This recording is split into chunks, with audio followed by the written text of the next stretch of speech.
Bien. Supongamos que yo digo una proposición como esta. Juan juega al tenis. Si nosotros sabemos quién es el Juan y qué significa jugar al tenis, a esto le podemos atribuir un valor de verdad. ¿Está bien? Si Juan es del potro, ¿está bien? Entonces, esta afirmación es verdadera, porque parece que, no sé, no entendí si hoy o mañana va a ser una exhibición jugando al tenis. ¿Está bien? Entonces, si esto lo llamo J, por ejemplo, Juan juega al tenis, a esto le puedo atribuir un valor de verdad. Él va a ser verdadero o falso. Pero no todas las cosas que nosotros decimos en nuestro lenguaje corriente son referidas a alguna persona o cosa en particular, a una constante. ¿Está bien? En este caso, Juan es una constante sobre la cual estamos diciendo algo y lo que estamos diciendo es jugar al tenis. A esta expresión le podemos atribuir un valor de verdad y que es verdadero. Es decir, el valor de verdad de lo que estamos diciendo acá es verdadero. Ahora, si yo digo J de X juega al tenis,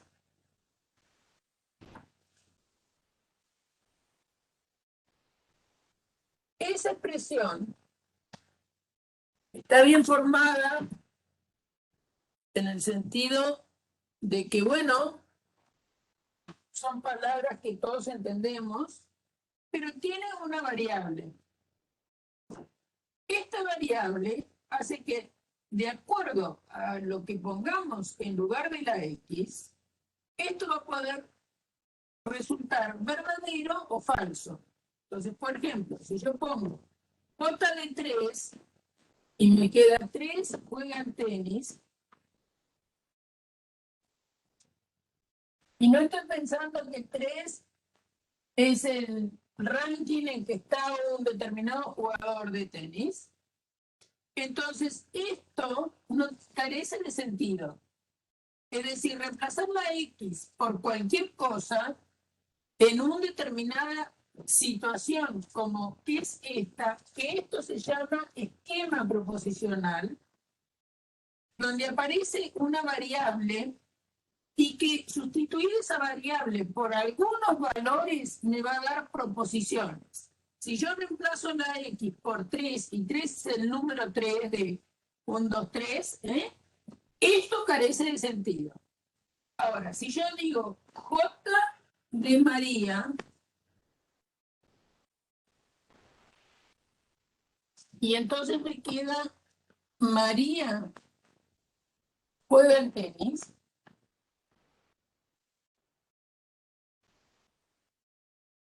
eso es J de María, reemplazar la X por María, esto ya pasa a ser una proposición. Depende de quién sea María, esto podrá ser verdadero o podrá ser falso. Si María es una jugadora de tenis o una persona que le gusta jugar al tenis y lo hace, entonces esto será una proposición verdadera. ¿Está bien? Ahora, si yo pongo J de Adriana, y Adriana soy yo, esto estaría diciendo Adriana juega al tenis. Y yo no juego al tenis.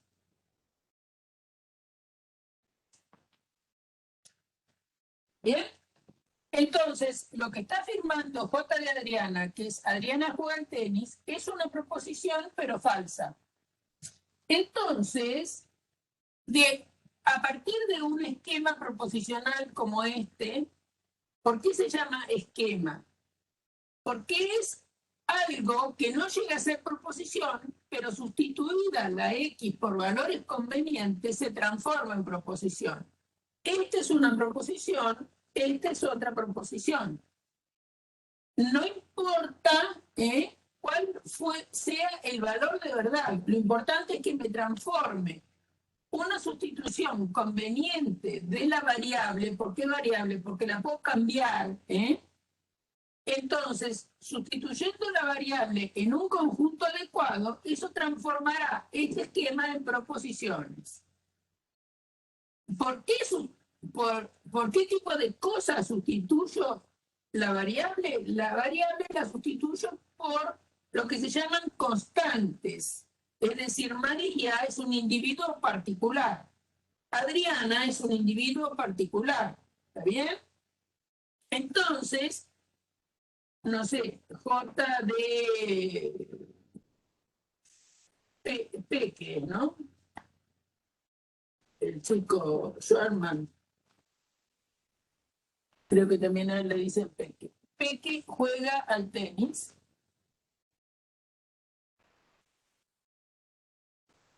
Entonces, si estamos hablando de Peque Sherman, esta es una proposición verdadera. ¿Está bien? Entonces, esta variable se va a poder mover adentro de un universo, y un universo que sean personas vivas. ¿Por qué? Porque lo puse en presente. Entonces, la variable se puede mover adentro de un conjunto donde resulten proposiciones. Ese conjunto donde cambiada la variable por ese universo se transforma en proposición. La variable cambiada por un individuo de ese universo se va a transformar en proposición. Entonces, por ejemplo, pongamos seres humanos vivos.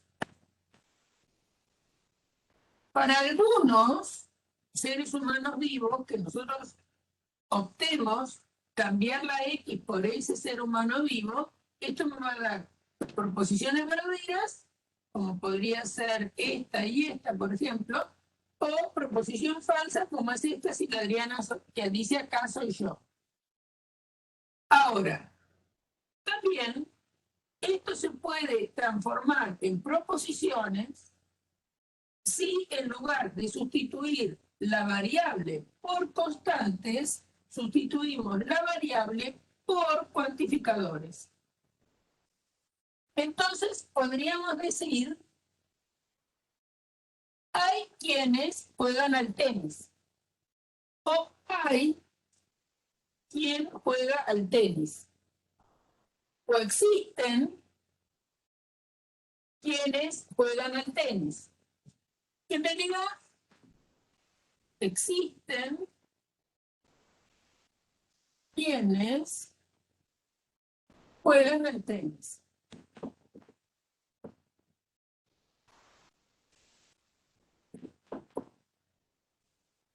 O también podría decir, algunos juegan al tenis.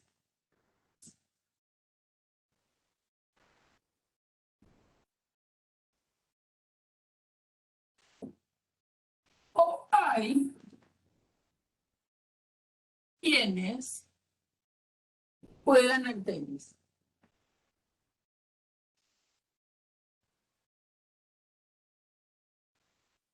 El espíritu de estas tres afirmaciones,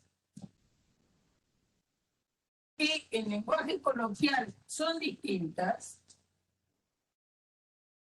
en realidad es el mismo. Estoy hablando que hay individuos que juegan al tenis.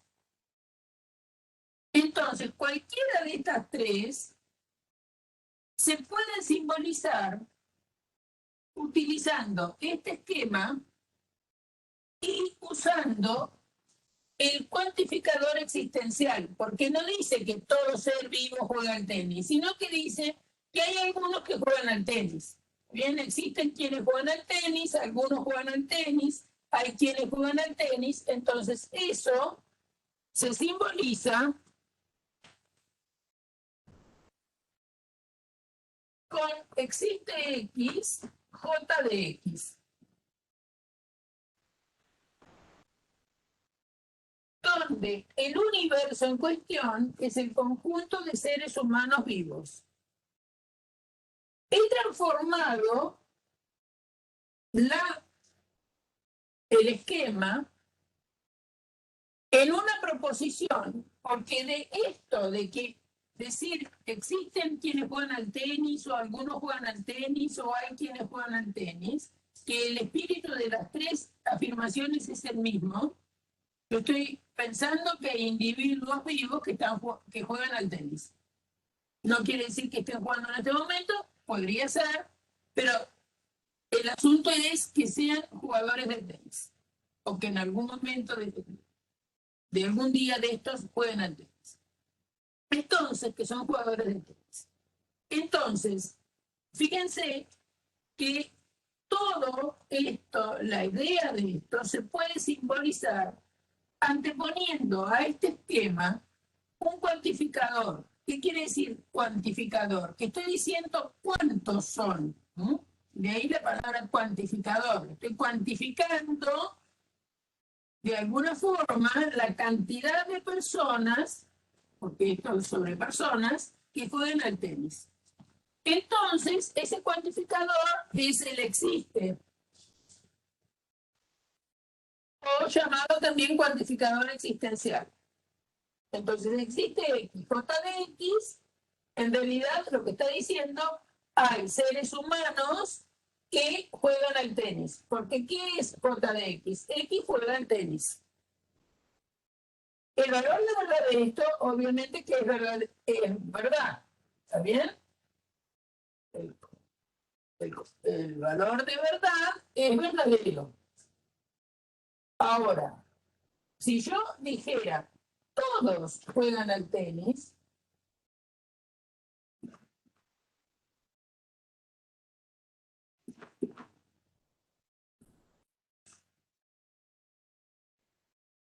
todos juegan al tenis, o también cualquiera juega al tenis,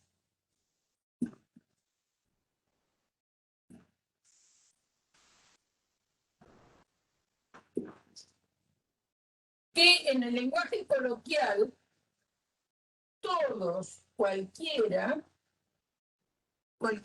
no está determinando nada en particular.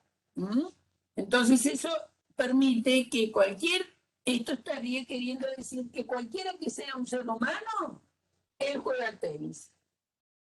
Acá lo que estoy queriendo decir es que todos aquellos que sean seres humanos juegan al tenis. ¿Por qué digo eso? Porque estoy hablando de que mi universo, es donde yo le permito la variable moverse, es adentro del conjunto de seres humanos.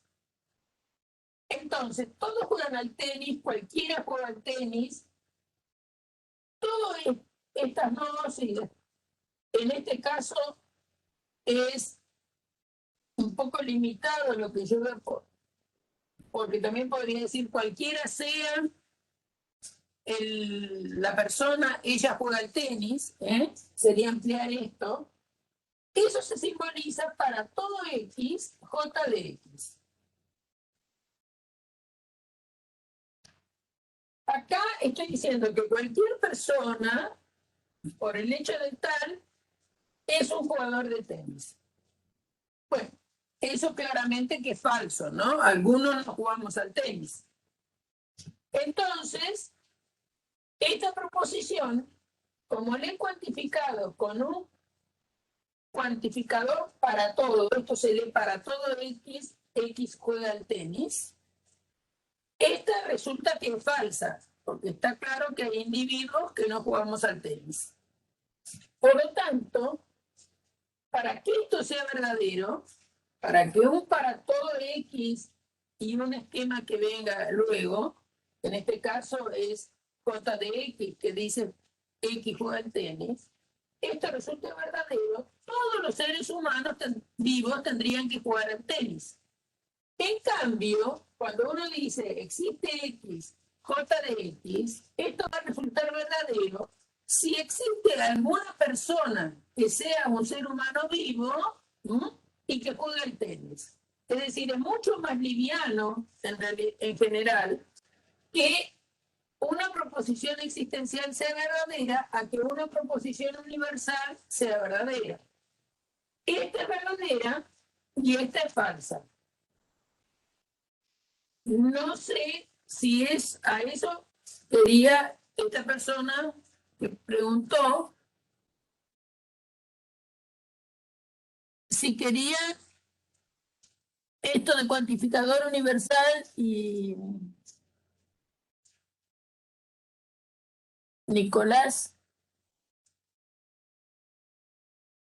Ah, ¿esto te aclaró lo que significa el uso de los cuantificadores? Bueno, ¿y cómo negarlo? Muy bien. Ahora vamos a ver eso. Ahora, los cuantificadores, entonces, ¿cuál es la función que tienen los cuantificadores? Que nos permiten ampliar el lenguaje, no ya para hablar de una persona en particular, sino cuando nos queremos referir a cosas más generales, que también son proposiciones, pero para poder expresarlas tenemos que usar cuantificadores, tenemos que usar esquemas proposicionales y también los conectivos que estábamos usando para hablar de letras proposicionales y hacer formas proposicionales usando conectivos. Entonces, no necesariamente uno va a hablar nada más que de esquemas simples. Este J de X juega al tenis es un esquema simple, ¿está bien? Pero nosotros podemos fabricar esquemas que sean compuestos. ¿Qué son los esquemas compuestos? Bueno, tenemos más de un esquema proposicional y los conectamos con los conectivos de disyunción, conjunción, condicional, negación, bicondicional, etc.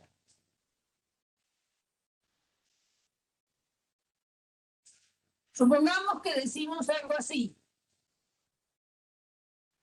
Después voy a la negación, ¿eh?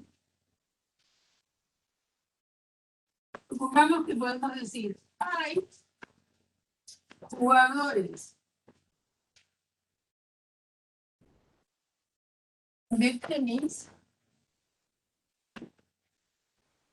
y hay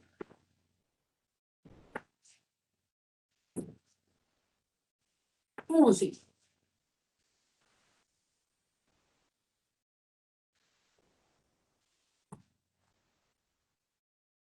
Acá se está hablando, ¿de qué se está hablando? Y se está hablando de jugadores de tenis, entonces podría seguir con el JDX de hace un ratito. JDX juega al tenis.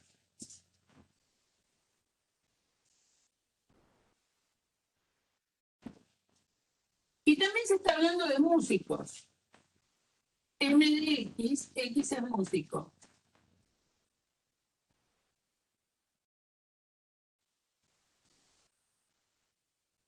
Fíjense algo importante acá. Acá habla de que hay gente que juega al tenis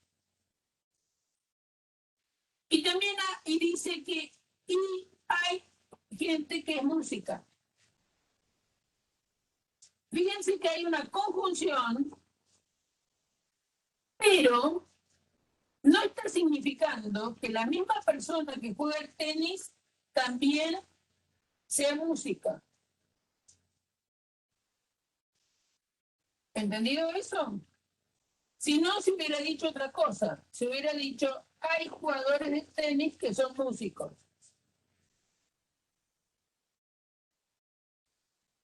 Miren la diferencia que hay. Hay jugadores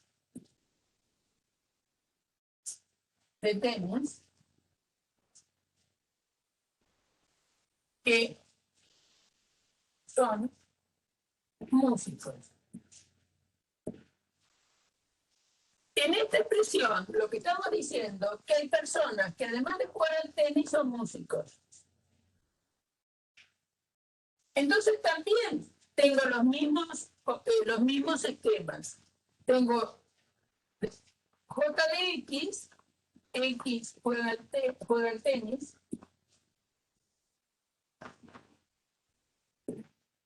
y M de X, X es músico.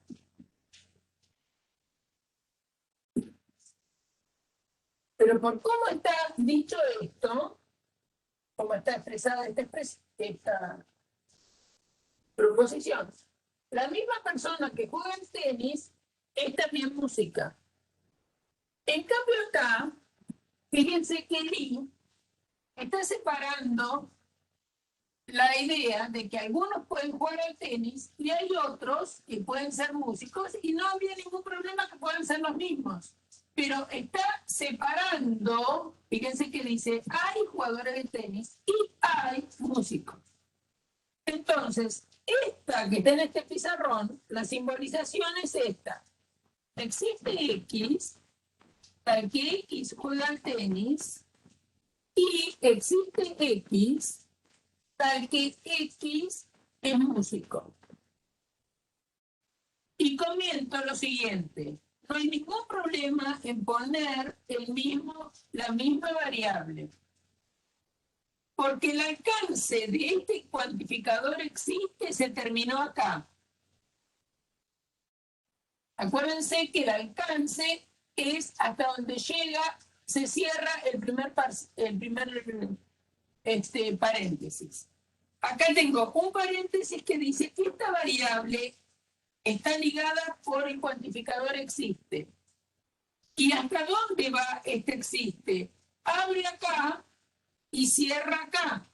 Lo único que alcanza este existe X es hasta este paréntesis. Y acá, después de este I, comienza algo nuevo, que puedo ponerle la misma letra. No se preocupen, puede ser la misma letra. Si tienen ganas, le pueden poner una distinta, pero no importa, puede ser la misma letra. Bueno, ¿dónde estaría hablando acá? Y bueno, también en el U, por ejemplo, que podrían ser los seres vivos, ese es bastante amplio, personas vivas, ¿no? Seres humanos vivos. También podrían poner, no sé, un U que sean los habitantes de monte, o un U que sean los habitantes de la ciudad de La Plata, o un U que sean los habitantes de la República Argentina. ¿No? Bueno, depende del U que pongas, lo único que va a tener que ser un conjunto de personas, ¿no? Bueno, entonces, esto que dice acá, que hay jugadores de tenis y hay músicos, necesito dos esquemas, porque estoy hablando de jugar al tenis y de ser músico. Y lo voy a simbolizar respetando lo que dice este I, fíjense que liga hay jugadores de tenis con hay músicos. En cambio, lo que dice acá está pensando la expresión, está diciendo la expresión, que hay jugadores de tenis que también son músicos. Aunque no diga la palabra también, pero la interpretación de esto es esa. Entonces, esto lo simbolizaría así. Existe X, J de X y M de X.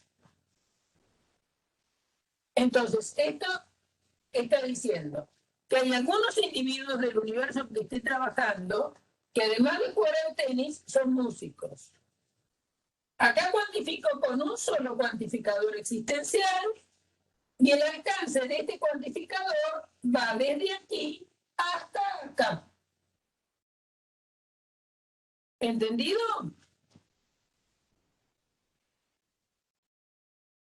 ¿Entendido? La diferencia de esto con aquello, es decir, acá se está hablando de un mismo individuo o de varios individuos que hacen las dos cosas. En cambio acá, ¿está bien? La conjunción es respecto de individuos que juegan al tenis y individuos que son músicos. O sea que lo que quiero que noten es que la conjunción es de una proposición, que es esta, existe X, J de X, que es hay jugadores de tenis, y conjunción con esta proposición, que es hay individuos que son músicos. En cambio ya estamos exigiéndole a una misma persona que sea jugadora de tenis y música. ¿Quedó claro esto?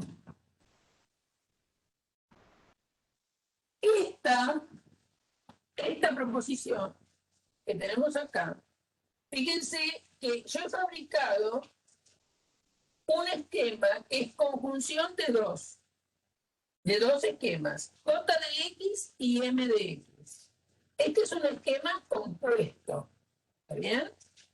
En cambio aquello es una proposición compuesta.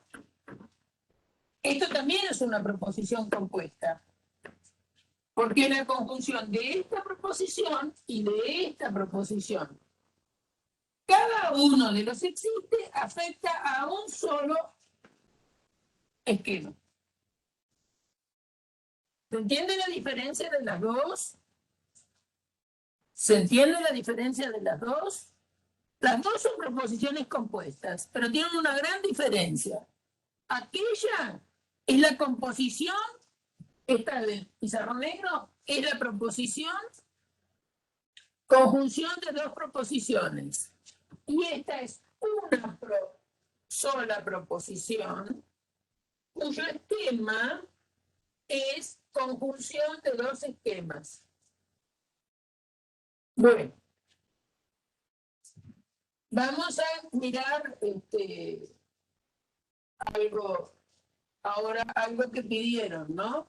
¿Cómo se hace para negar proposiciones que tengan cuantificadores? Proposiciones que tengan cuantificadores. Bueno, no vamos a demostrar por qué se niega así, simplemente vamos a aceptar. Entonces, la idea es que si tenemos una proposición para todo X, P de X, y queremos negarla, esto es lógicamente equivalente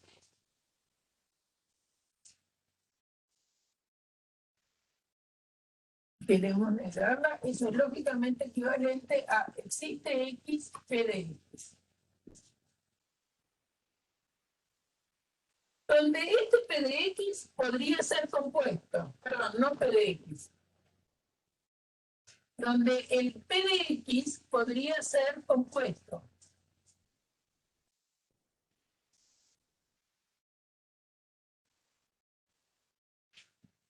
Entonces, vamos a hacer un ejemplo.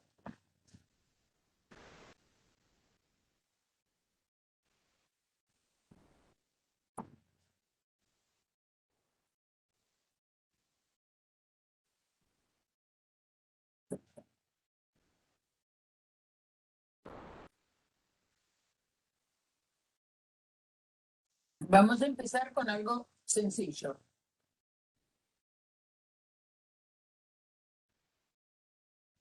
Supongamos que tenemos para todo X, H de X, entonces R de X.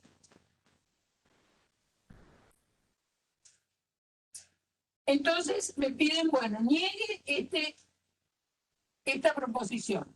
Como es un para todo, negarla equivale a existe X, no el esquema que hay. El esquema que hay es un condicional. Entonces, para eso hay que recordar la negación de un condicional. Por eso les digo que tienen que andar con la tabla de equivalencias hasta que se las aprenden de memoria. Entonces, la negación de un condicional es afirmar P y negar Q. Negar un condicional tiene esta equivalencia. ¿Por qué hablo de eso? Porque acá no se terminó. Cuando uno tiene que negar una proposición universal, cuyo esquema es un esquema compuesto, lo que significa que va a tener más de un esquema fabricado por conectivos, se termina de trabajar cuando el símbolo de negación afecta a un único esquema. Y fíjense que está afectando en realidad a un condicional que está fabricado con dos esquemas. O sea que tengo que seguir trabajando.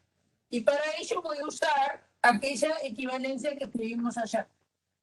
Entonces, esto es equivalente a existe X, afirmo el antecedente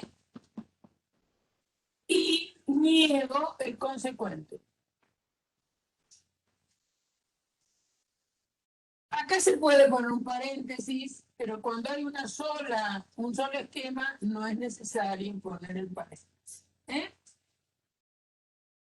Entonces, acá terminamos. ¿Por qué terminamos? Y bueno, porque el símbolo de negación afecta a un único esquema. Supongamos que hubiéramos tenido otra cosa. Que hubiéramos tenido, por ejemplo, para todo X, T de X o S de X y no H de X.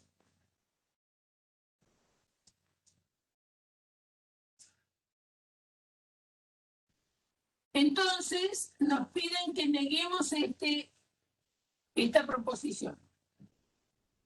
Esta proposición es universal. Entonces va a ser la negación de esta proposición. Lo que tengo que hacer va a equivaler a cambiar el cuantificador para todo por un existe y negar el esquema. Este esquema es bien compuestito. Y negar T o S y no H.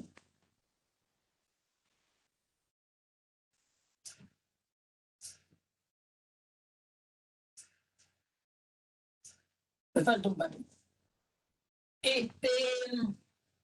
¿Cuál es la operación importante que yo tengo que negar? La operación importante, fíjense que es una disyunción. Es la operación importante. ¿La disyunción de qué? De T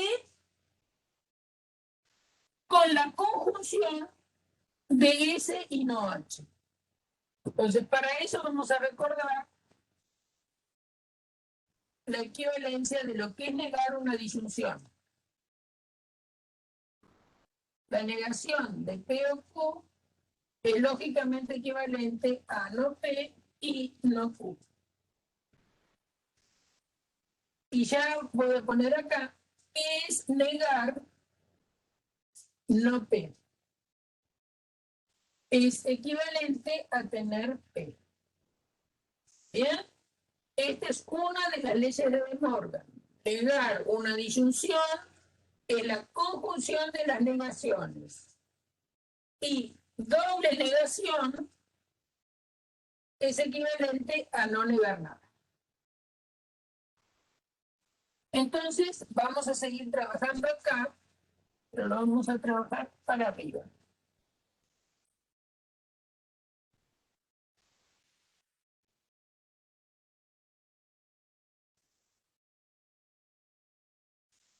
Bueno, entonces, esto es equivalente.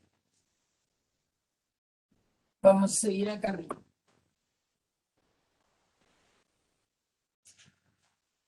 Entonces, fíjense que la operación importante acá es una disyunción.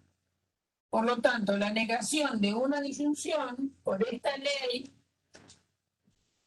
que es una ley, ¿se acuerdan que esto se llamaba una ley de De Morgan? Hay dos leyes de De Morgan o tres, depende de cómo la cuenten. Entonces, la negación de una disyunción es la conjunción de las negaciones. Entonces, seguimos acá. El cuantificador ya lo hemos modificado y ese existe. Y entonces, ¿ahora qué tenemos que hacer? Ahora tenemos que negar T, conjunción, la negación de este esquema.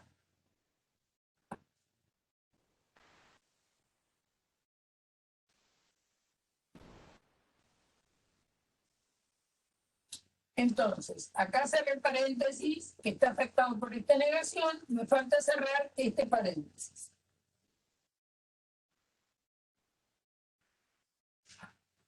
Acá ya este símbolo de negación afecta a un solo esquema. Pero este símbolo de negación afecta a más de un esquema porque lo que tenemos adentro del paréntesis es un esquema compuesto. Compuesto por una conjunción. Entonces tengo que saber negar una conjunción. Negar P y Q equivale a negar P, disyunción, negar Q. Esta es otra ley de De Morgan.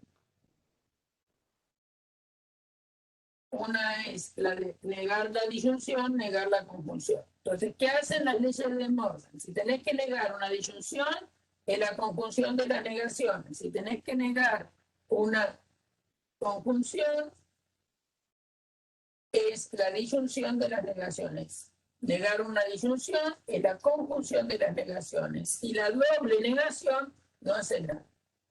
Bien. Entonces, ¿dónde voy a aplicar la ley de De Morgan y cuál? Y bueno, acá tengo que negar una conjunción. Entonces, esto es, existe X, no T, y, abro paréntesis, no S, o no H.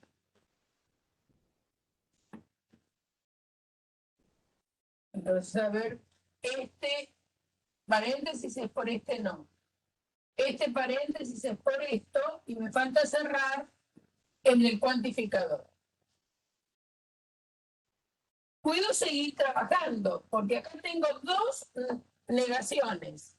Y dos negaciones, de acuerdo a esta ley, es el esquema sin negar. Entonces, así equivale. Entonces, esto equivale a existe X, no T, y no S, o H.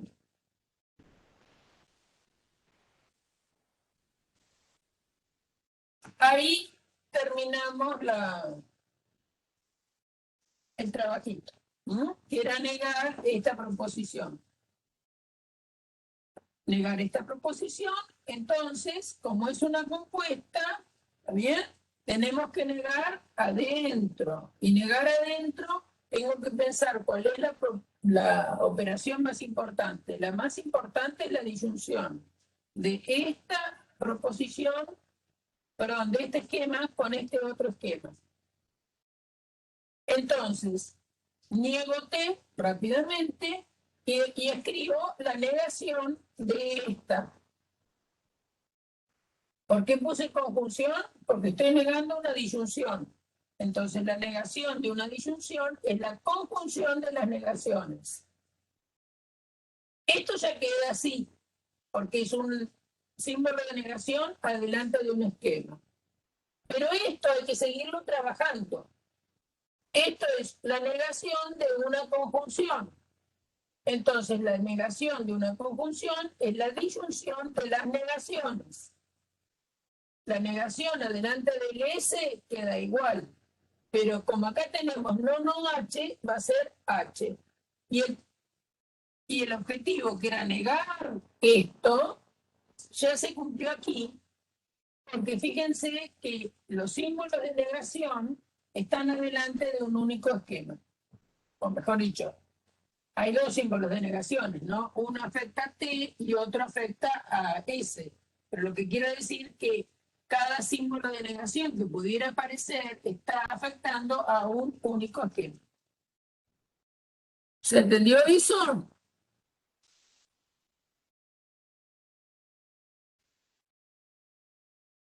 ¿Sí? Bueno, ahora vamos a mirar algo, cómo se hace para negar un existe.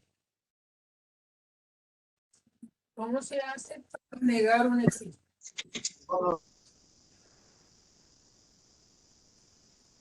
La negación de un existe X, Q de X, como se llamamos, siempre lo llamamos P, ¿no? Equivale a para todo X la negación de Q. Vuelvo a repetir.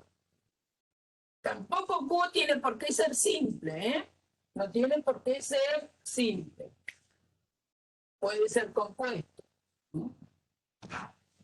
Entonces, si es compuesto, tendremos que usar alguna equivalencia lógica de negaciones de conjunción, disyunción, condicional o doble negación. Más cosas que esas no tenemos. Porque los conectivos que afectan a los esquemas son los mismos que afectan a las proposiciones, no hay variación. Porque sí, es cierto que se pueden complejizar bastante la situación. Entonces, supongamos que tenemos lo siguiente. Tenemos existe X, J de X o M de X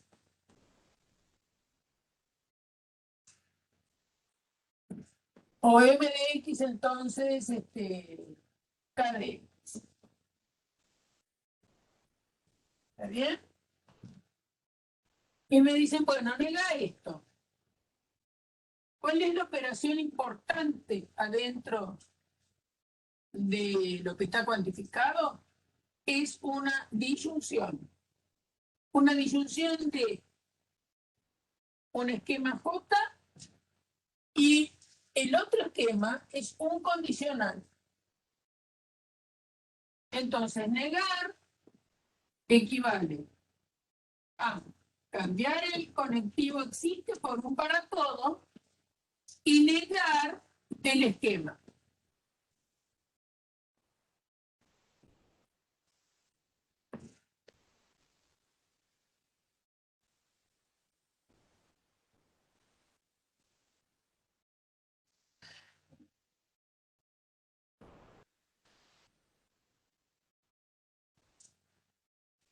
Entonces, cambia el existe por un para todo. Y ahora hay que negar esta disyunción. Como vimos hace un momentito, la negación de una disyunción es la conjunción de las negaciones. Entonces va a ser no J y no M, entonces K.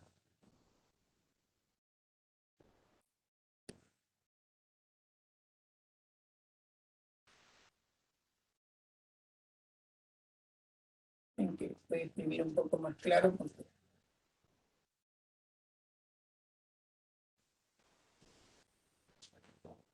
tengo que cerrar este paréntesis y tengo que cerrar este otro.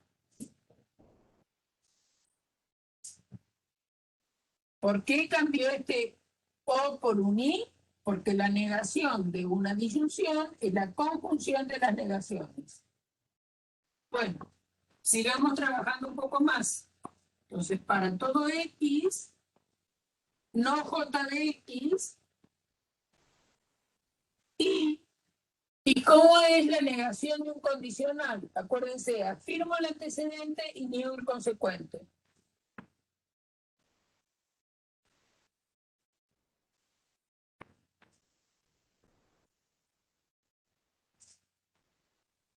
A ver si estoy bien. Acá tengo uno y acá tengo el otro. Perfecto. Ahí terminé. Símbolos de negación aparecen, sí, pero afectando a un único esquema. Acá este símbolo afecta a este y este símbolo de negación afecta a este. Entonces, acá terminó la negación de esto que quería. Ahora vamos a mirar. ¿Hasta ahí me van siguiendo? ¿Hasta ahí me van siguiendo?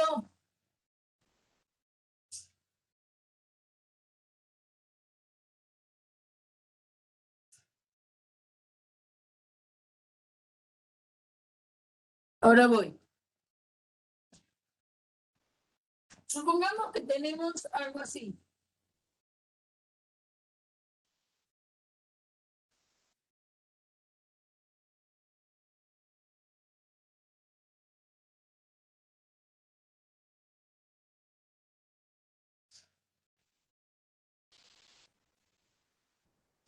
Para todo X,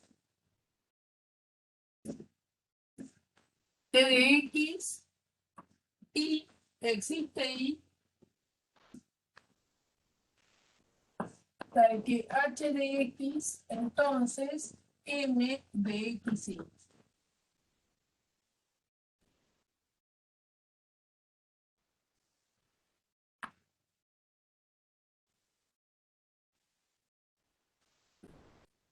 Vamos a estudiar esto.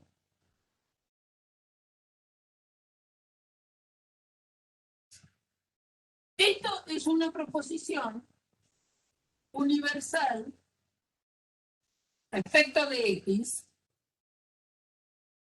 y existencial respecto de Y.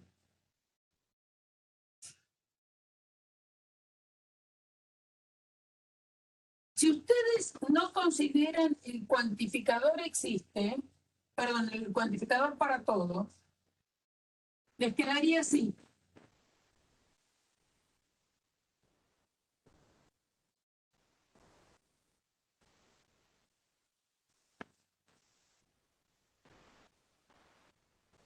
Esto es muy importante de entender. Si ustedes le sacaran a esta expresión el cuantificador para todo, quedaría esto. Y la variable X en esta expresión no está ligada. Acuérdense que se llama, o se dice que una variable es ligada cuando está bajo el alcance de un cuantificador. Al no escribir el para todo X, la variable X no está afectada por ningún cuantificador. Porque acá hay un cuantificador, pero sobre la variable Y. Entonces, si yo saco el para todo, si borrar el para todo el mapa, entonces esto me queda un esquema solamente relativo a la X. Que eso es lo importante que entiendan. ¿No? Entonces, si este esquema depende de X, le voy a aplicar esta regla de negar. Porque lo que dice esta regla es que si tenés una proposición universal respecto de la variable X, lo que debes hacer es cambiar el cuantificador para todo por un existe y negar el esquema que está dentro, que es un esquema de X. ¿Está bien? Entonces, si a nosotros nos piden negar esto, lo que voy a tener que hacer es cambiar el cuantificador para todo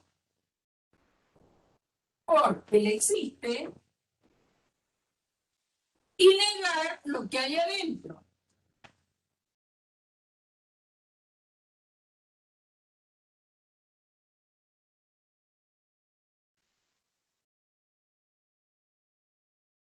Y fíjense lo siguiente.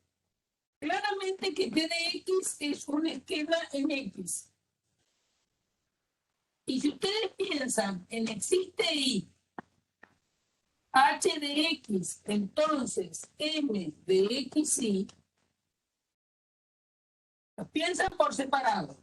T de X, claro que es un esquema en X. Y esto también es un esquema en X. ¿Por qué es un esquema en X? Porque lo que está ligado es la variable Y. Acá me olvidé perdón, un paréntesis. Lo que está ligado es la variable y.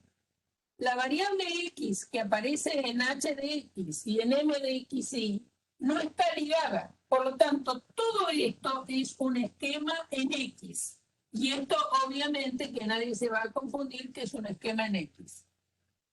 Entonces, ¿qué dice la regla de negar acá? Bueno, cambiar el cuantificador para todo por un existe y negar el esquema que está dentro. Entonces vamos a negar el esquema que está dentro, que es un esquema en X.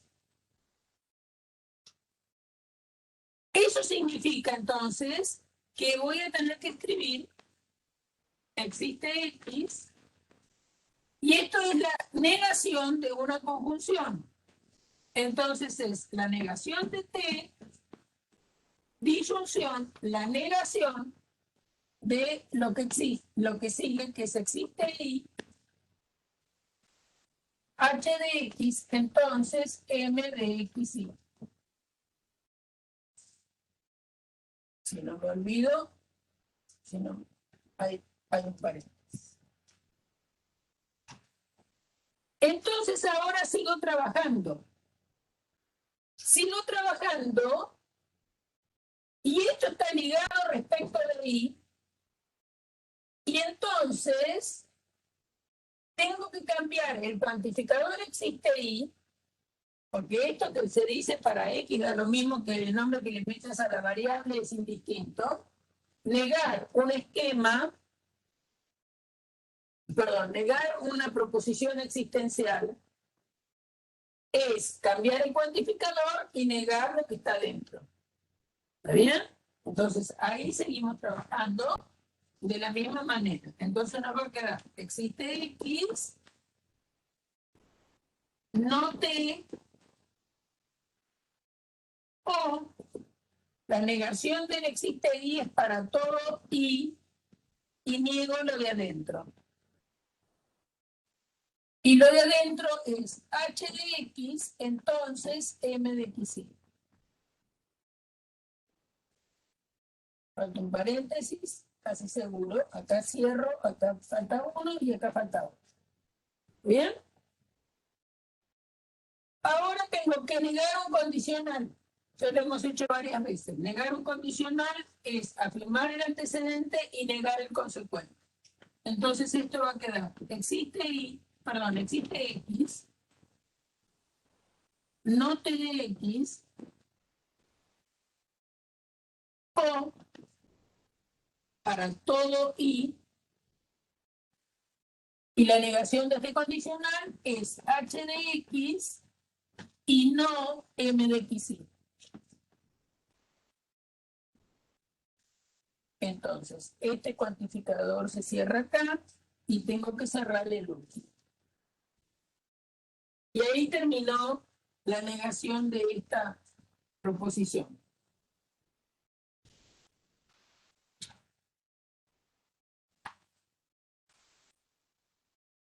¿Se entendió?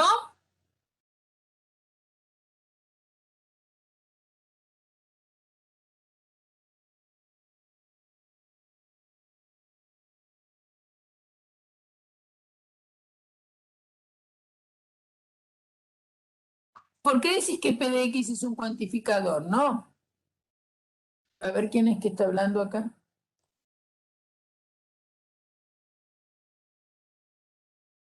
Lucas. No, P de X es un esquema. Ay, de nuevo esto. Pero Dios me libre. No me deja cerrar. Esperen un poquito, ¿eh? No se pongan nerviosos, que ya me pone nerviosa a mí esto. Todas las clases me aparece esta porquería acá, a molestar. Bien, a ver, ¿cuál era la duda de esta persona que me parece, si no me equivoco, es Lucas? Lucas, P de X no es un cuantificador, es un esquema.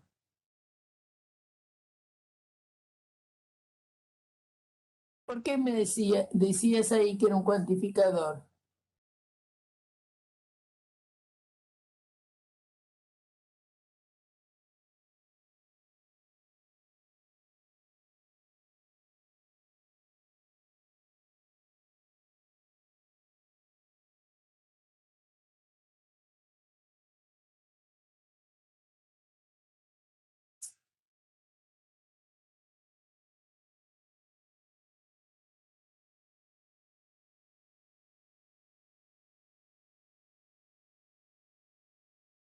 Bueno, yo hice algo, no quiero hacer exactamente el ejercicio del trabajo porque hay un chico que quién sabe no lo entregó, que recién se pudo habilitar ahora a nuestro grupo, entonces no quiero hacer el del trabajo, pero más o menos esto es similar, ¿no? Es parecido, sí. Solamente que Bueno, en el principio dice, para todo X existe Y. bueno, es igual, no Se importa, invertirían los dos valores. claro, vamos a hacer uno así, a ver. O sea, se invertiría, existe X para todo X. Y para todo X se pondría, existe Y. Se puede Para poner todo Y, adelante un comentario, pero que puede ser así. Yo voy a hacer al revés, ¿eh? Supongamos que dijera existe y con este trapo borrar. existe Y para todo X. Así está en el trabajo. Bueno, entonces vamos a poner al revés. Pongamos para todo X, existe y tal que H n de X y R de X y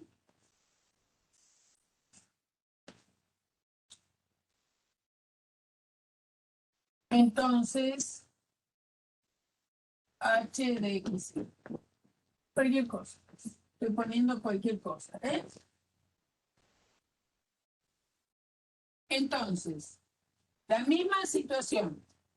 Si ustedes, para que entiendan lo que está pasando, si ustedes sacan el cuantificador para todo X, eso que está ahí atrás, existe I n de X, Y, R de X, Y, entonces H de X, Y, la X queda libre.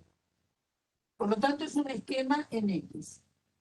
Si sacan los dos cuantificadores, lo que queda es un esquema en X y en Y, porque las dos variables quedan libres. Entonces, si queremos negar esto, es equivalente. Se hace de a pasito, digamos, háganlo de a poco. ¿Cómo saco, perdón, cómo niego el para todo? Y va a ser, existe X, Existe X para todo Y. muy bien, Ah, Y, N de X y R de X y entonces H de X y. De a poco lo hacen para no confundirse. Entonces, ahora les quedó planteado que tienen que negar el existe y. Entonces, ¿cómo voy a negar existe y? Pero, a ver, acá me falta un paréntesis, disculpen. Está bien. Voy a negar existe y. Cuando niego existe y, va a cambiar el existe por un para todo. Entonces, esto les va a quedar existe X para todo y niego el esquema. ¿Qué quiere decir niego el esquema? Niego todo esto. ¿Y qué es todo esto? N de X, conjunción R de X y, entonces H de X y. A ver, primero que termina acá. Después viene este de los cuantificadores. Y ahora vamos a seguir. Vamos a seguir haciendo que la negación de este condicional, porque piensen que esto es un condicional cuyo antecedente es esta conjunción y consecuente h de x. Entonces, esto queda. Existe x para todo y.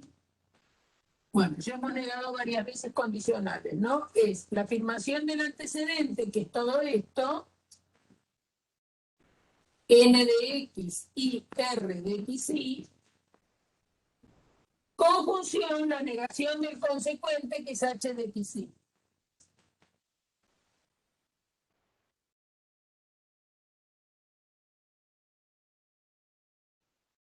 acá se puede poner un paréntesis.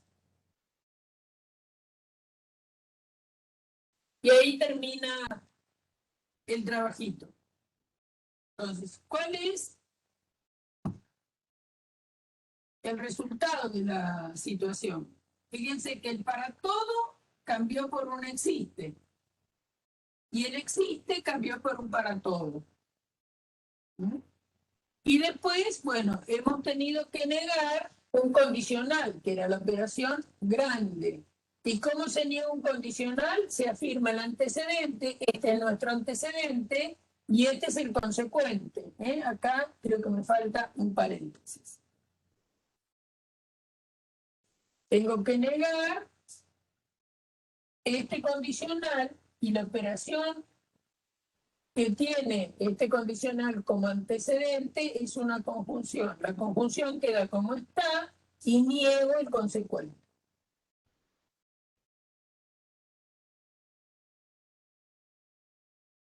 ¿Se entiende?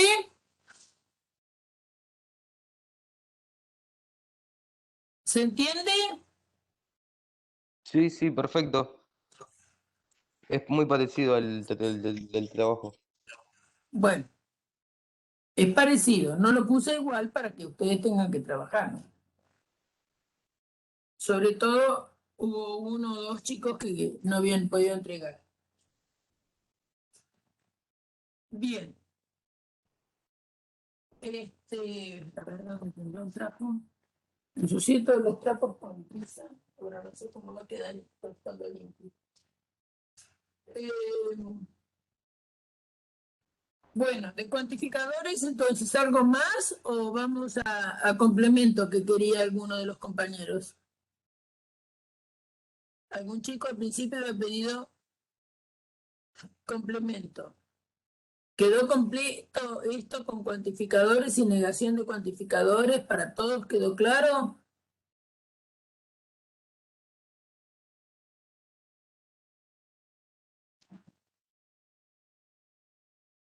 ¿Sí? ¿Podemos seguir avanzando? Bueno.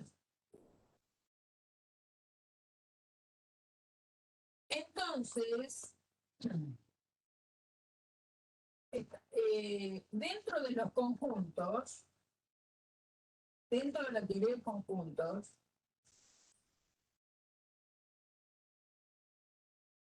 nosotros vemos algo bastante rudimentario de la teoría de conjuntos. No hacemos una teoría axiomática, ¿no? Bueno. Entonces, lo que vamos a ver es igual algunas demostraciones y algunos conceptos básicos que son, los básicos son pertenencia, contención y operaciones. Y las operaciones que vemos son unión, intersección, diferencia. Y después otra que es un caso particular de trabajo, que es cuando consideramos un conjunto adentro de otro conjunto, podemos hablar del complemento.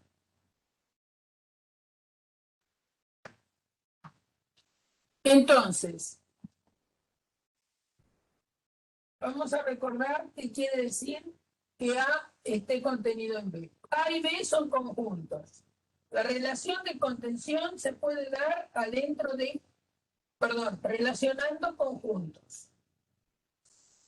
Y lo que significa que un conjunto esté contenido en otro es cuando todos los elementos de A son también elementos de B.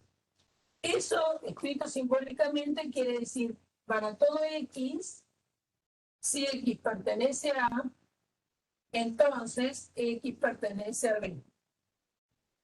Es decir, cualquiera sea el X que está en A, entonces ese X tiene que estar en B. Eso significa que A esté contenido en B. Esto se lee A contenido en B, B contiene a A es un conjunto de B. De cualquier manera se lee este simbolito. A contenido en B, B contiene a subconjunto de B. Eso significa lo siguiente, que todos los elementos de A son también elementos de B. Supongamos, por ejemplo, si tengo un conjunto como este, y tengo un conjunto, vamos a llamarlo H, y tengo un conjunto T, así.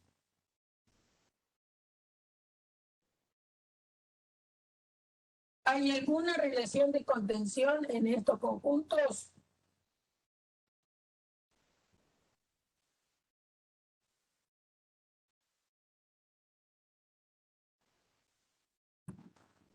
¿Qué les parece?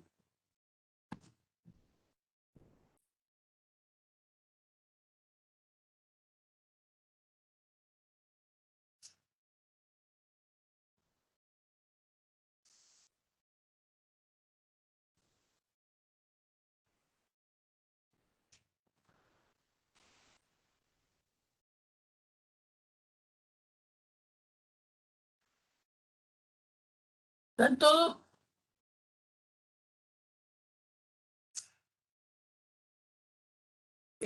¿Cómo se llama? ¿Están todos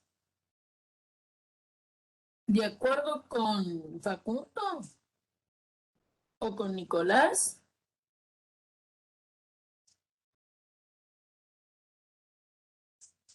¿Qué opinan?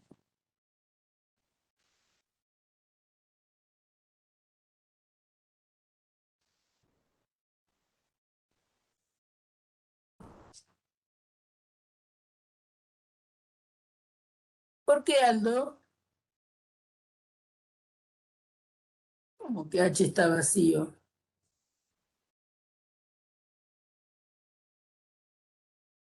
¿H no tiene nada?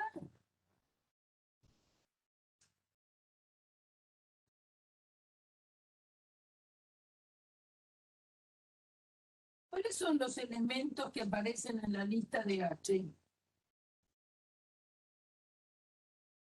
Les digo, ninguno de los dos es vacío, ¿eh? ¿Cuáles son los elementos que aparecen en la lista de H?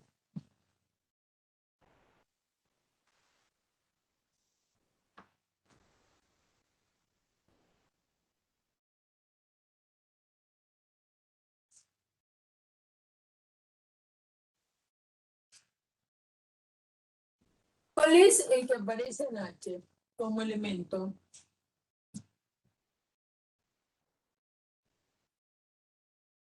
¿Qué aparece en H como elemento?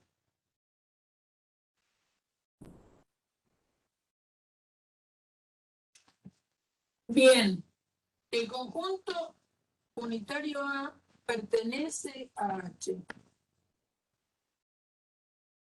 En la lista de H aparece esto adentro de las llavecitas.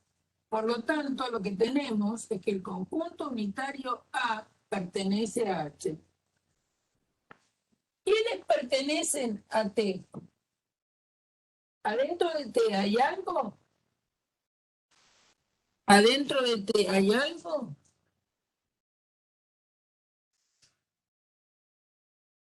Está A. Exactamente. A pertenece a T.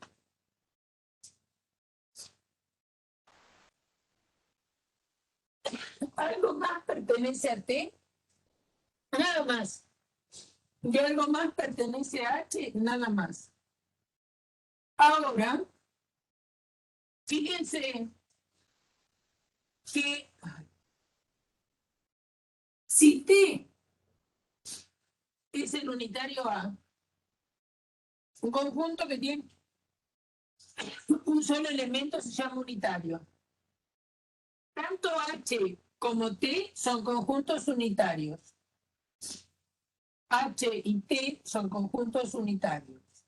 Adentro de T está el elemento sueltito A. Adentro de H hay un único elemento que es un conjunto. Conjunto unitario A es el único elemento que tiene H. Entonces, fíjense que lo que sí podrían ustedes escribir es que el conjunto T pertenece a H, ¿no? Porque fíjense quién es T. T es el unitario A. Y es justamente lo que tiene H como elemento.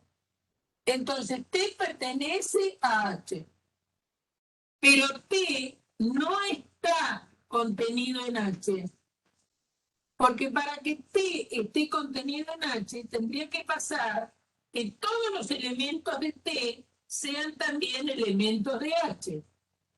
¿Y quiénes son los elementos que tiene T? A pertenece a T.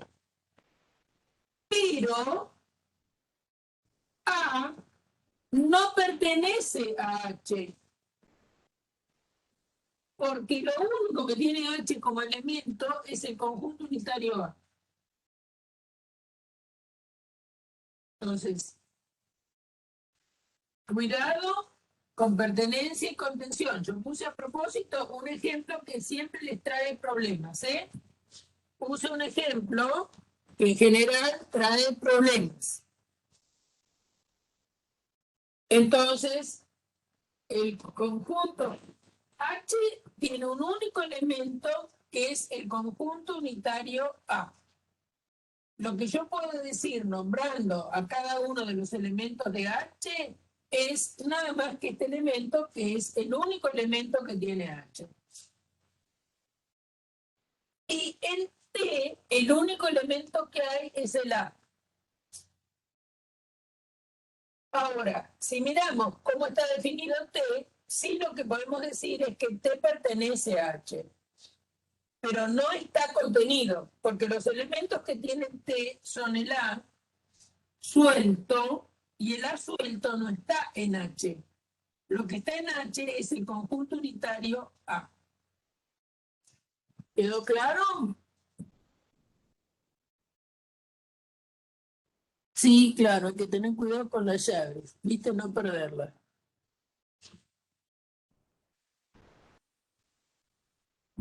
Bueno, entonces, cuidado con eso de pertenencia y contención, ¿eh? Que es un error que cometemos muchas veces. Es decir, los conjuntos pueden tener como elementos cosas que sean conjuntos, ¿eh? Como el SH. Vamos a pensar en un conjunto W, por ejemplo, que tenga el 1, que tenga el 2, que tenga el 2, 3, que tenga el menos 5, por ejemplo. Y yo pregunto, ¿cuántos elementos tiene el conjunto W? ¿Cuántos elementos tiene el conjunto W? ¿Cuántos elementos tiene el conjunto W? Muy bien, 4. ¿Cuáles son? 1 pertenece a W. 2 pertenece a W. 2, 3 pertenece a W. Menos 5 pertenece a W. Esos son los elementos que tiene W. En la lista de W tenemos el 1, el 2, el conjunto binario 2, 3 y el número menos 5. Esos son los elementos que tiene W. Ahora pregunto, ¿el conjunto 1 menos 5 está contenido en W? ¿Qué les parece? ¿El 1 menos 5 está contenido en W?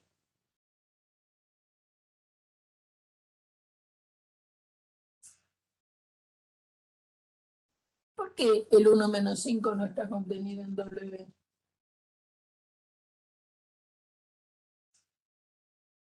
Sí, está contenido. Porque el 1, estar contenido significa ver si todos los elementos de este conjunto son también elementos de este. Supongamos que este conjunto lo llamo P.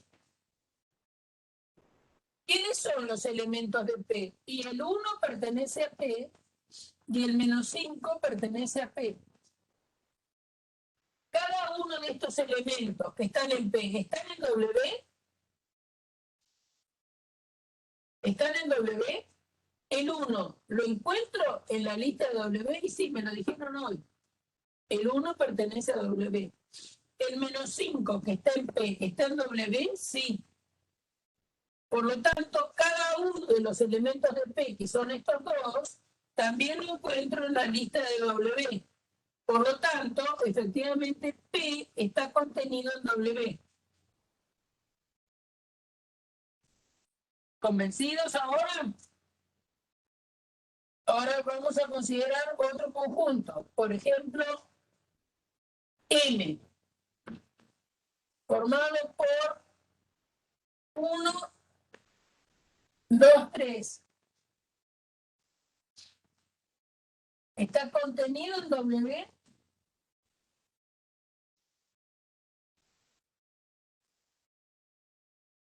¿Sí o no? ¿Quiénes son los elementos que viven en M? ¿Quiénes son los elementos que viven en M? Serían 1 El y 1 2, 3. y 2, 3. Y estos elementos los encuentro en la lista de W, sí, acá tengo el 1 y acá tengo el 2, 3. Por lo tanto, cada uno de los elementos de M, por ser también elemento de W, es cierto que este conjunto de M está contenido en W. ¿De acuerdo? Bueno.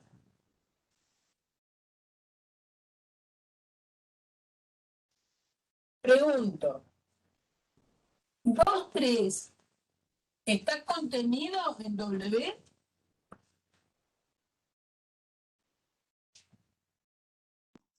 No, No. ¿Por qué no? porque el 2, 3 pertenece a un conjunto y el 3 solo no. ¿Quiénes son los? Supongamos que este lo llamo, vamos a llamarlo de alguna forma, N. ¿Quiénes son los que están en N? ¿Quiénes son elementos de N? 2 y 3.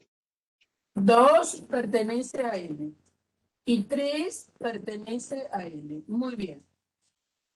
¿El 2 lo encuentro en W? Sí, el 2 está en W. Sí, pero el 3 no. El 3 está en N. ¿Lo encuentro en W? El Sí, pero 3 está como... es elemento de W. Sí, también. ¿Dónde está? A ver. Pero en otro conjunto está. Sería un Entonces no conjunto. está. Claro, no Está. está. Está en 2, 3. No está. En W está este elemento, este elemento, este elemento y este elemento.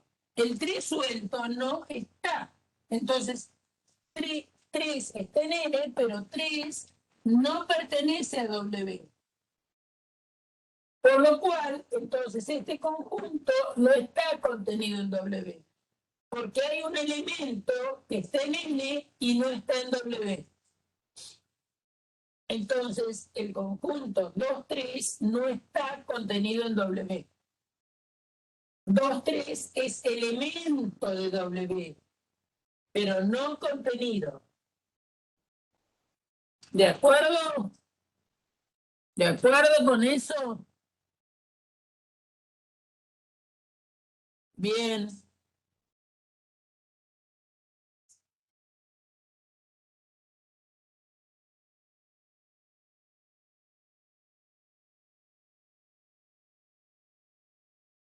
Facundo, ahí vos pusiste no existe. No existe como elemento, pone. ¿Eh? Después lo pusiste mejor. 2, 3 pertenece a W, pero no está contenido. No existe como elemento. Muy bien. Entonces, esto repaso mucho. Ustedes dirán, ¿por qué molesta tanto con esto? Porque es muy importante saber lo que es elemento y lo que es estar contenido. La relación de contención se da entre conjuntos. Acá, el inconveniente que tenemos, o que nos puede confundir, que un elemento de W es un conjunto, pero no puedo decir que este conjunto esté contenido en W, ¿no? Porque no tengo al 3 suelto, ¿eh?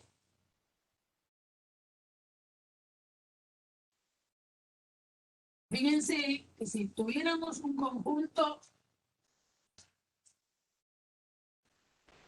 R, que fuera así,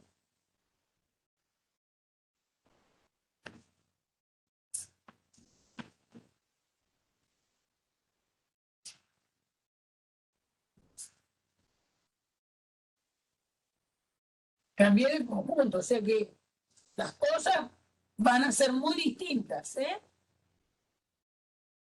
¿Cuántos elementos tiene este R? ¿Cuántos elementos tiene este R?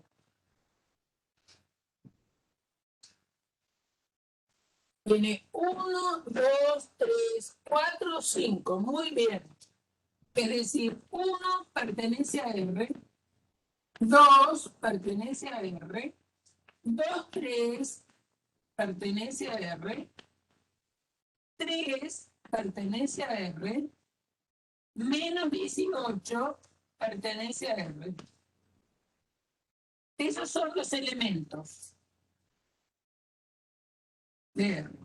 Y ahora yo empiezo con preguntas medio estrambóticas. Por ejemplo, el 1 menos 18 pertenece a R.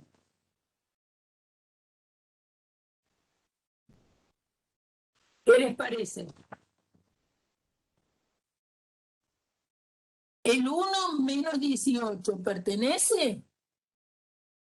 ¿Qué quiere decir que el conjunto 1 menos 18 pertenezca?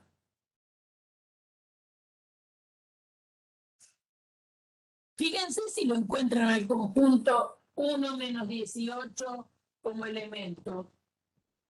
Ustedes como elementos de R tienen el 1 y tienen el menos 18, pero sueltos. Sueltos los tienen. Entonces, el conjunto binario 1 menos 18 no está como elemento de R. Acuérdense que pertenece es que estén sueltos como elemento. Entonces, acá, este conjunto binario pertenece, no. No tengo el conjunto binario 1 menos 18 acá adentro. Entonces, ¿pertenece? No. Ahora, si la pregunta fuera el 1 menos 18 está contenido en R, ¿ahí qué me dirían?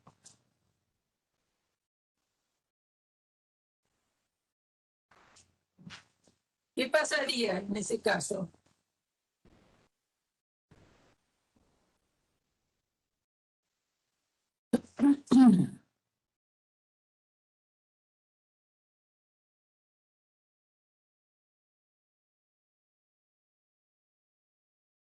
¿Está contenido sí o no? Sí, porque piénsenlo con un nombre a esto, llámenlo, ¿cómo lo podemos llamar? L a este conjunto. ¿Quiénes son los elementos que viven adentro de L? 1 pertenece a L, 18, no, menos 18 pertenece a L. L tiene dos elementos, 1 y menos 18. 1 pertenece a L, menos 18 pertenece a L. Estos elementos los encuentro en la lista de R. Acá tengo la lista de R. 1 está en R y menos 18 también está en R. Por lo tanto, todos los elementos que tiene L, que son estos dos, también los encuentro en la lista de R. Eso me autoriza a decir que este conjunto está contenido en él. ¿Sí? Muy bien. Ahora pregunto.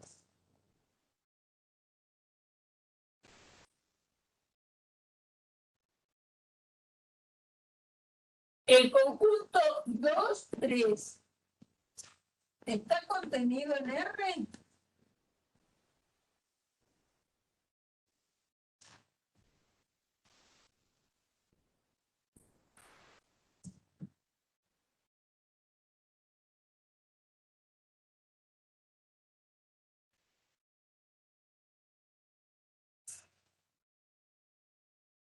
Muy bien lo que están contestando algunos.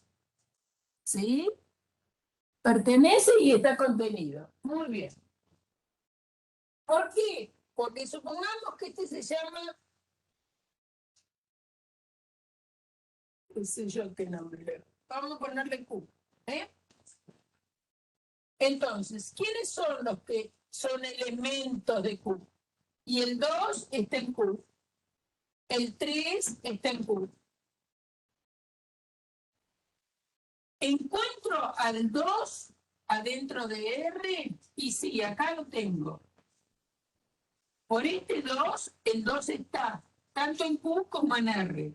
Por este 3, es decir, por este 2 y por este 3, el 2 y el 3, además de estar en Q, están en R. Y 2 y Q son los únicos elementos, perdón, y 2 y 3 son los únicos elementos que tiene Q. Entonces, todos los elementos de Q también están en R. Por lo tanto, es lícito poner que Q está contenido en R. Y eso lo verifica, no por estos que están acá dentro de este subconjunto, o de este conjunto, sino por el 2 y este 3. ¿Sí? Entonces, fíjense que por el hecho de este 2-3, yo tengo escrito, pero lo vuelvo a escribir, que el 2-3 pertenece a R. Pero no es por este 2 ni por este 3, sino que es por esto que tengo derecho a escribir que 2-3 pertenece. ¿Entendido? ¿Se entiende? ¿Se entiende eso?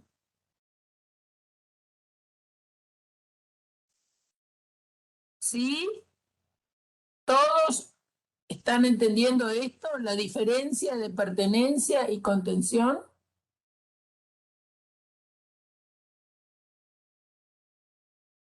Es un tema muy sencillo. Pero Profe, una usted pregunta. ven, perdón, como lo ven tan sencillo, en general se confunden. Se apresuran a contestar, Acuérdense, pertenecer, si el conjunto está dado por extensión, si el conjunto está dado por extensión, lo tengo que encontrar en la lista.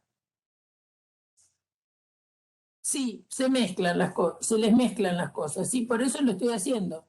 Y lo repito casi siempre, casi todas las clases, ¿sí? Entonces, acordarse, los elementos son los que están sueltitos entre las llaves, sueltitos. Puede haber un conjunto como elemento de un conjunto, pero las cosas que están en el conjunto como elemento del conjunto, por ejemplo, acá tengo un conjunto dentro de R, que es el 2 y el 3. Este 2 no está adentro de R. Y este 3 tampoco está adentro de R por estar adentro de este conjunto, porque todo esto es un elemento de R. ¿Mm? Sí, alguien iba a preguntar algo.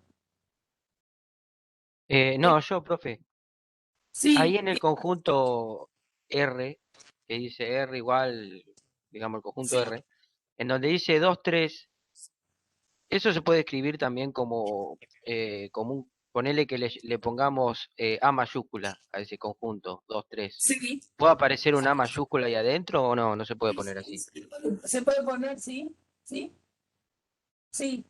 Puede ser un conjunto, es decir, hay conjuntos cuyos elementos son conjuntos, sí, sí.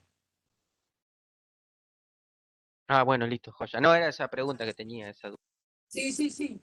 Digamos, es convención a los conjuntos llamarlos con letras mayúsculas y a los elementos con minúsculas, ¿sí? Pero es cierto que si vos, por ejemplo, tuvieras en otro lugar, vamos a cambiar de ejemplo, ya este lo usamos mucho. Supongamos que vos tenés, te dicen A es el conjunto 2, 5, letra A. ¿Está bien? Esto es A. Y tenés un conjunto P que está formado por las letras C, la letra B y el conjunto A. Ya tenés dicho quién es A. Entonces, ¿qué significa esto? Y bueno, significa que T no es ni más ni menos que C, B y tiene 2, 5 y A como elemento. ¿Eso es lo que me querías preguntar? Sí, sí, era eso. Porque tenía una duda, no sabía si se podía poner. Sí, se puede, se Sí. puede. Pero vos ya tenés que saber quién es A. ¿Eh? Porque si vos no decís que A es un conjunto, podría pensarse que es una letra A mayúscula, ¿eh? Claro, claro, sí, sí, eso es lo que quería preguntar. Bien. Bueno, ahora vamos a hablar del caso particular de complemento. Entonces, hay una operación que definimos el otro día, además de la unión e intersección. Acuérdense que A unión B, el conjunto de los X, tal que está en A o está en B. La intersección es otra operación y da un nuevo conjunto que son los X que están en A y además están en B. Y definimos la diferencia, que son los X, están en A y no están en B. La operación de unión e intersección son conmutativas porque la disyunción es conmutativa, o sea que daría lo mismo decir X pertenece a B o X pertenece a A. Por lo tanto, esto es lo mismo que B unión A.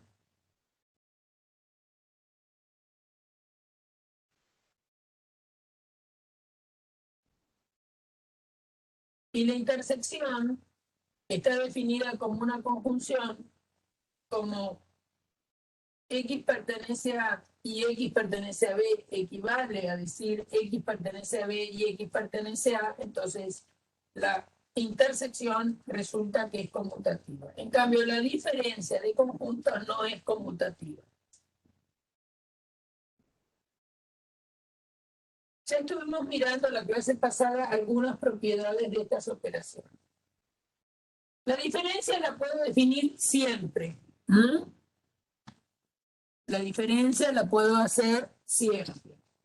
Es decir, si tengo un conjunto A, por ejemplo, 3, 2, 1, y un conjunto B, 4, 2, 5, si hacemos A menos B, son los elementos que están en A, pero no están en B. El 3 está en A. Como no lo encuentro en B, lo puedo poner. El 2 está en A, pero como está en B, no lo puedo poner. El 1 está en A, no lo encuentro en B, entonces lo puedo poner. Es decir, que A menos B me da esto. B menos A son los que están en B, pero no están en A. Entonces, el 4 está en B. Al no estar en A, lo pongo. El 2 está en B, pero como está en A, no lo pongo. Y el 5 está en B, como no está en A, lo pongo. Entonces, yo lo que quería que vieran en un ejemplo concreto, que A menos B da 3,1, B menos A da 4,5 y no son iguales, obviamente. Entonces la diferencia no es conmutativa. Ahora, hay una situación que es la siguiente. Cuando nosotros estamos trabajando con conjuntos que todos están adentro de un mismo conjunto, a ese conjunto se lo acostumbra a llamar universo.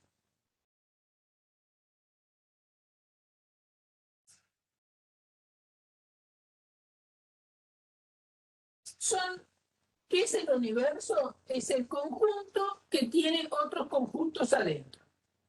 Por ejemplo, supongamos un universo que sea lo siguiente, que sea países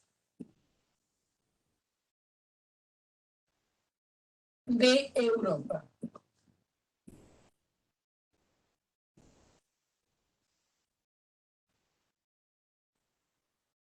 Bueno, hay varios países de Europa. Voy a escribir algunos. Tenemos Francia, España,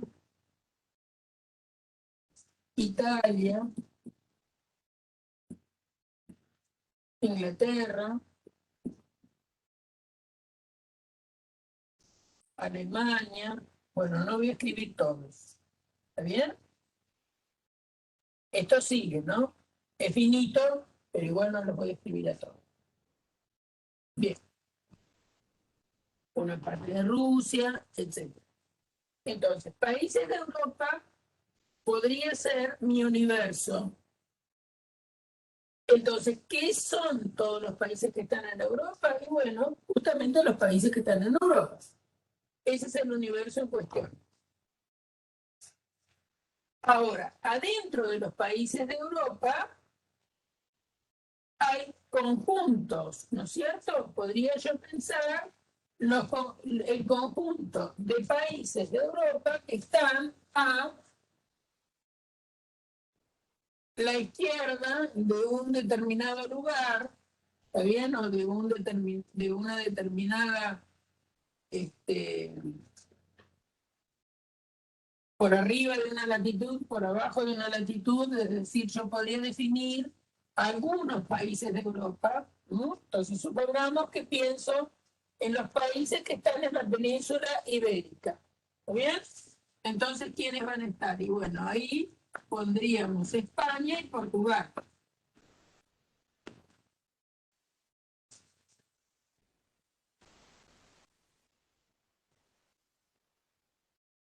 Estos serían los países que están en la península ibérica, que serían estos dos, y esto obviamente que es un subconjunto de ese universo. ¿Está bien?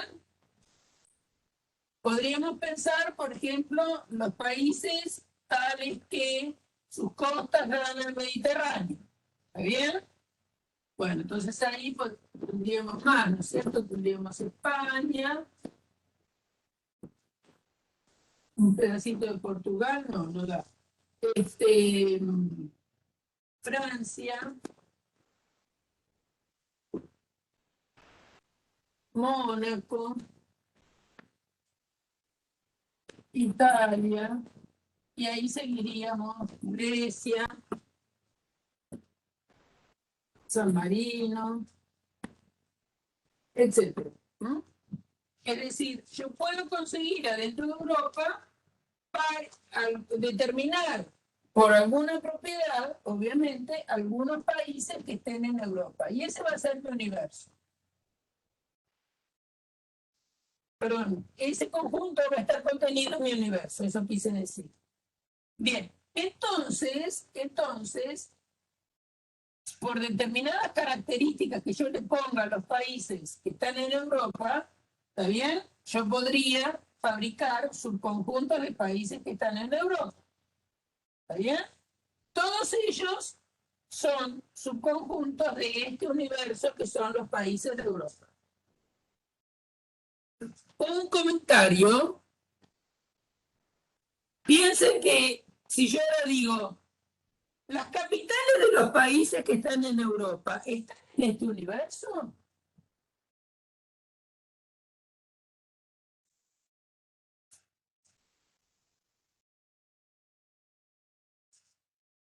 Madrid, ¿está en este universo?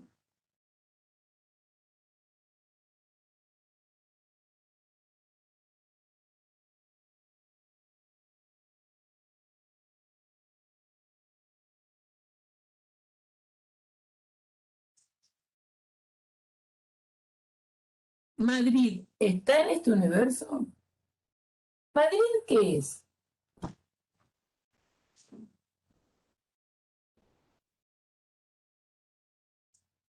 ¿Qué cosa es Madrid?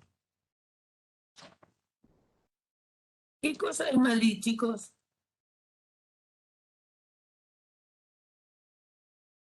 La capital de España. Muy bien. La capital de España es un país, es una ciudad. Muy bien. ¿Y en este universo qué cosas hay? ¿Qué cosas hay en ese universo? Países. ¿De acuerdo? No me hagan la mezcla que veníamos hoy. ¿Está bien? O sea que Madrid no está en este universo. Porque acá, en este universo, fíjense lo que dice, países de Europa. ¿Está bien? Entonces, en este universo hay países de Europa. Madrid no es un país, por lo tanto no vive en este universo. ¿Mm? Madrid es una ciudad de un país de Europa, pero no es un país, por linda que sea o fea que sea, es hermosa, ¿no es cierto? Pero no es un país. Bien, entonces, claro, de nuevo, no me mezclen pertenencia con contención ni nada que ver. Y lean bien lo que significa este universo que se me ocurrió tomar. Países. ¿De dónde? De Europa. Por ejemplo, Argentina es un país. ¿Argentina está acá adentro como elemento?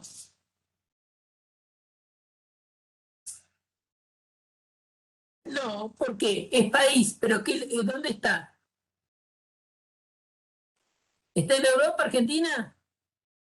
No, está en América. O sea que Argentina es un país, pero no está acá. ¿Está bien? Si yo hubiera pensado que el universo eran los países del mundo, entonces hubiera cambiado de universo, ¿no? Los países del mundo no son los países de Europa. Entonces, si hubieran sido los países del mundo, Argentina estaría. Pero como el universo que se me ocurrió pensar fueron los países de Europa, Argentina no está. ¿Entendido? Bien. Entonces, hay subconjuntos. Entonces, en un determinado momento, por distintas situaciones, yo puedo tomar como universo algún conjunto. ¿Mm? Por ejemplo, si queremos analizar cuáles son los países de Europa que tienen más COVID. ¿Está bien? Entonces, mi universo son los países de Europa. Y vamos a analizar cuál es el porcentaje de enfermos de COVID respecto de 100.000, cada 100.000 habitantes, por ejemplo. ¿Está bien? O sea que esto me puede servir como universo para sacar una estadística. Entonces, los universos son cosas que se definen a los efectos de hacer algo en general. ¿Está bien? Son conjuntos. Ahora, lo que les quiero aclarar es que no se puede trabajar, ya creo que lo dije el otro día, pero lo repito por las dudas, no se puede trabajar con el conjunto de todos los conjuntos. El conjunto de todos los conjuntos no se puede trabajar en la teoría de conjuntos porque trae problemas de fundamentación. Es decir, lleva a paradojas.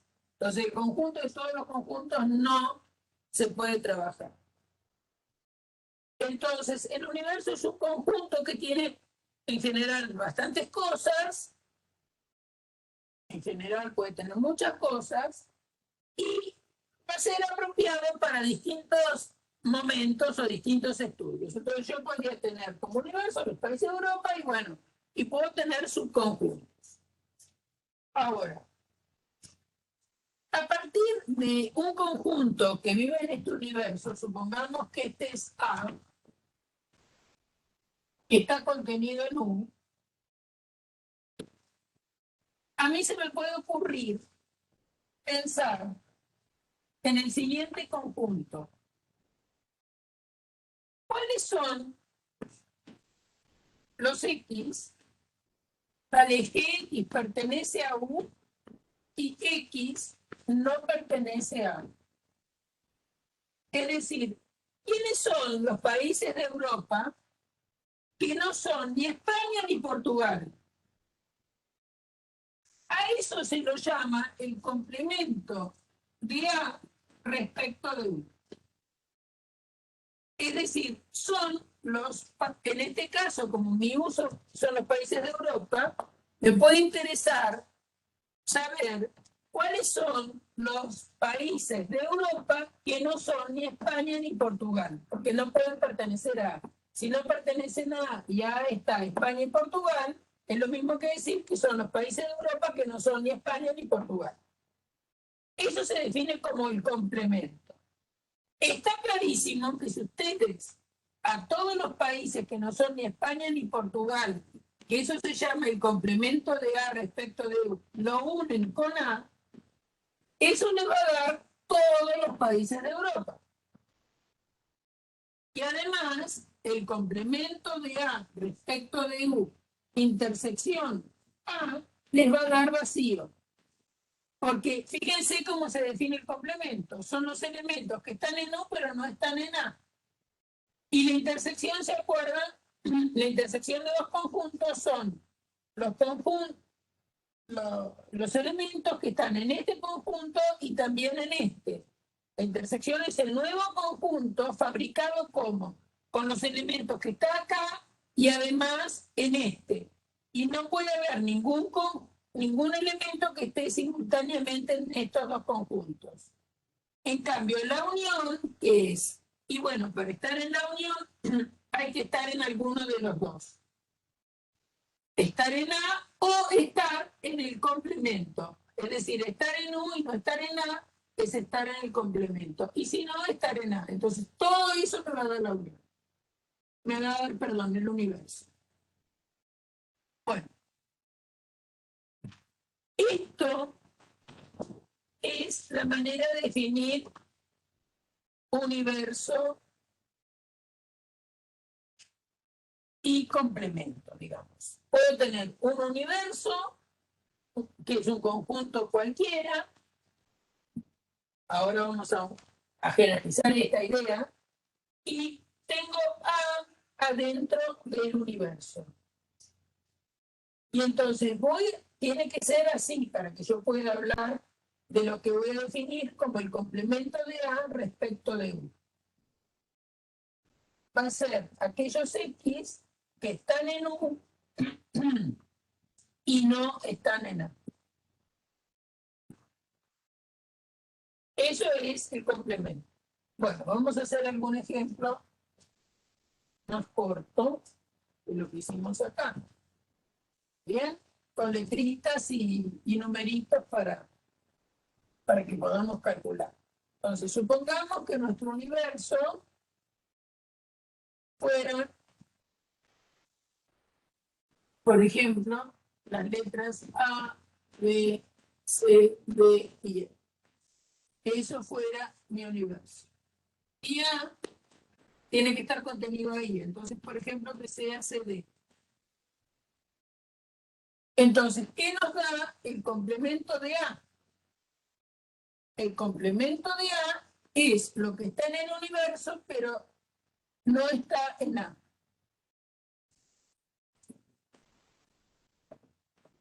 es lo que está en el universo, pero no está acá. Entonces, el A lo puedo poner porque no está en A. El B lo puedo poner porque no está en A. El C no lo voy a poner porque está en A. El D tampoco y el E sí. Porque el E está en E y no está, el E, perdón, está en U y no está en A. Entonces, esto es el complemento.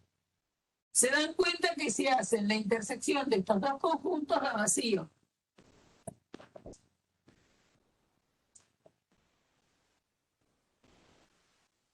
¿Por qué? Porque no hay ningún elemento simultáneamente en los dos. O sea que esto da vacío. Si hacen A unión el complemento, ¿qué les da? ¿Qué da la unión? ¿Mm? ¿Qué es la unión? Y bueno, tiene que estar en alguno de los dos. Entonces, el C lo pongo porque está en A. El D lo pongo porque está en A. El A lo pongo porque está en el complemento. El B lo pongo porque está en el complemento. Y el E también por estar en el complemento. Ahora, si ustedes miran, esto no es otra cosa que U. ¿Está bien? Entonces, complemento, ¿qué es? Es lo que está afuera de A, pero adentro de U. ¿Mm? Entonces, si ustedes hacen un diagrama de Venn,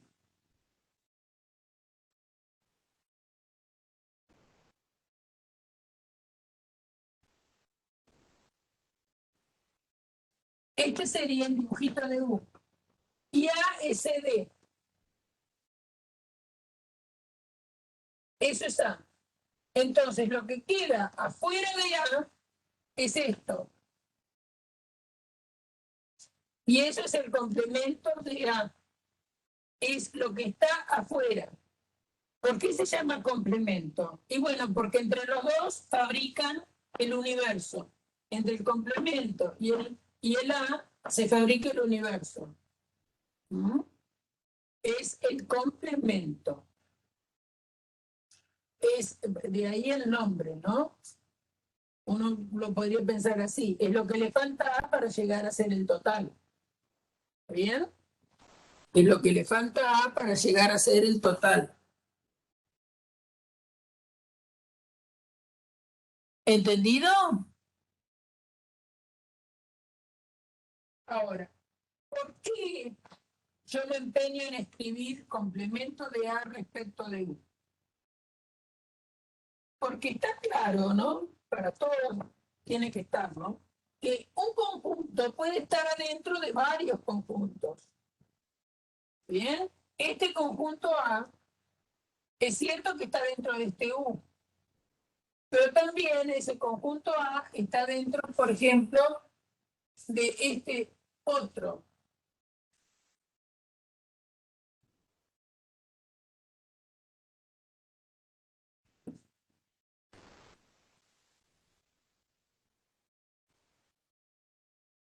Entonces, si ahora ustedes piensan en el complemento de A respecto de este nuevo universo,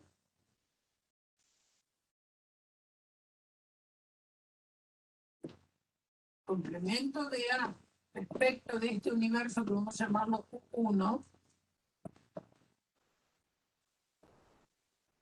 son los elementos que están en U1 pero no están en A. Entonces va a estar B y va a estar H.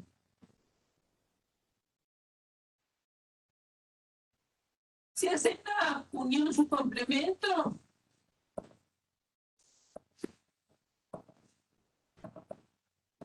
le va a dar U1, ¿no? Porque va a dar C, D, D, H.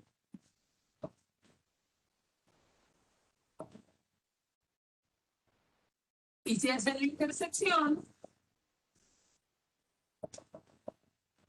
también va a dar vacío. Lo importante es que vean que si ustedes cambian de universo, cambia el complemento. ¿No? ¿Entendido eso? Si cambia el universo, cambia el complemento. Eso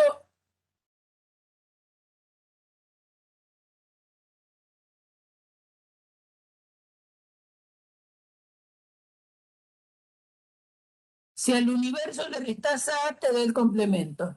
Sí, sí, Facundo. Pero acordate que la diferencia se puede definir siempre.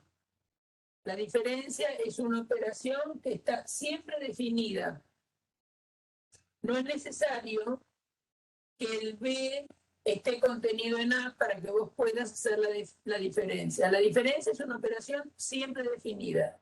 El complemento, la situación que se tiene que dar es que A esté contenido en ese U. Entonces, es cierto que esto no es ni más ni menos que U menos A. Pero para hablar de complemento, esto es fundamental.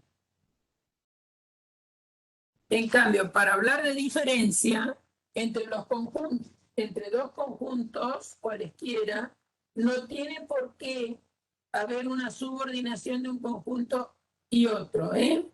Entonces, efectivamente, el complemento es una diferencia. Es la diferencia del universo menos el A, pero el A debe estar contenido en el U.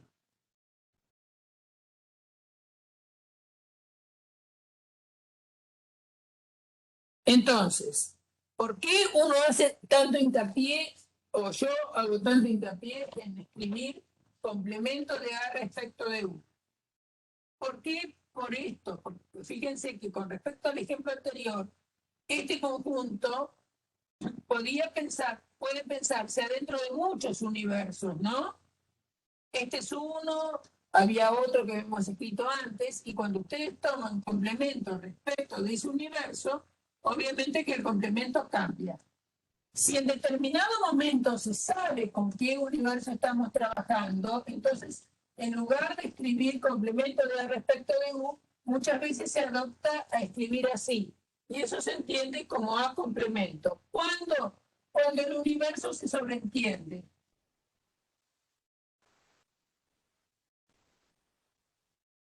¿Qué quiere decir se sobreentiende? Se sabe de quién se habla. Sobreentiende, no me entra la palabra ahí. Sobreentiende. ¿Qué quiere decir? Se sobreentiende que se sabe de quién es el universo. Por ejemplo, cuando estemos trabajando con números, muchas veces vamos a decir, bueno, nuestro universo en este momento van a ser los números naturales. O nuestro universo en este momento van a ser los números reales. Es parecido, ¿se dan cuenta? Esta idea de universo es parecida a la idea de universo que habíamos establecido cuando estuvimos charlando de expresiones con cuantificadores, ¿no? Si cambiamos de universo, una proposición universal puede ser falsa en un universo y puede ser verdadera en otro universo. Bueno, lo mismo nos pasa acá. Si yo cambio de universo, no va a depender del valor de verdad la cosa, sino que va a depender de quiénes son los elementos de ese complemento. Sí, ya nos vamos, ¿sí? Ya nos vamos todos. Bueno, la clase que viene, ya cierro el micrófono, la grabación.